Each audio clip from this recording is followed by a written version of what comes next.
സ്വന്തം തട്ടകത്തിലെ തകർച്ച മനസ്സിലാക്കി പുതിയ ചുവടുവയ്പ് നടത്തുകയാണ് കോൺഗ്രസിലെ നേതാക്കൾ. നേരത്തെ ശശി തരൂർ എം പി ആയിരുന്നുവെങ്കിൽ ഇപ്പൊ PJ കുര്യനാണ്.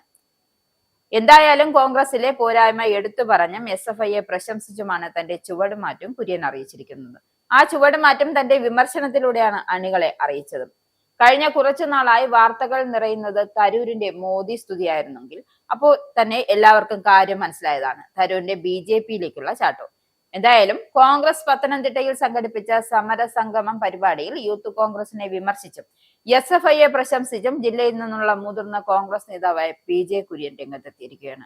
ഒരു മണ്ഡലത്തിൽ 25 പേരെയെങ്കിലും കൂടെ കൂട്ടാൻ കഴിയാത്ത യൂത്ത് കോൺഗ്രസിനെ അദ്ദേഹം വിമർശിച്ചിരിക്കുന്നു. യൂത്ത് കോൺഗ്രസിന് 25 പേരെ പോലും കൂടെ കൂട്ടാൻ സാധിക്കുന്നില്ല എന്നും കോൺഗ്രസ് സംസ്ഥാന അധ്യക്ഷൻ രാഹുൽ മാങ്കൂട്ടത്തിനുള്ള PJ കുര്യന്റെ ചോദ്യമായിരുന്നു. ക്ഷുഭിത യൗവനത്തെ SFI കൂടെ നിർത്തുന്നുവെന്നും സർവകലാശാല സമരം ചൂണ്ടിക്കാണിച്ച് PJ കുര്യൻ യൂത്ത് കോൺഗ്രസ് നേതാക്കളെ വേദിയിൽ ഓർമ്മിപ്പിക്കുകയും ചെയ്തു.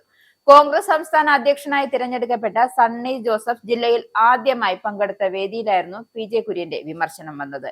യൂത്ത് കോൺഗ്രസ് സംസ്ഥാന അധ്യക്ഷൻ രാഹുൽ മാങ്കൂട്ടത്തിനെയും ജില്ലാ യൂത്ത് കോൺഗ്രസ് നേതാക്കളെയും വേദിയിലിരുത്തിയായിരുന്നു അദ്ദേഹത്തിന്റെ വിമർശനം എന്നതും ശ്രദ്ധേയമാണ്.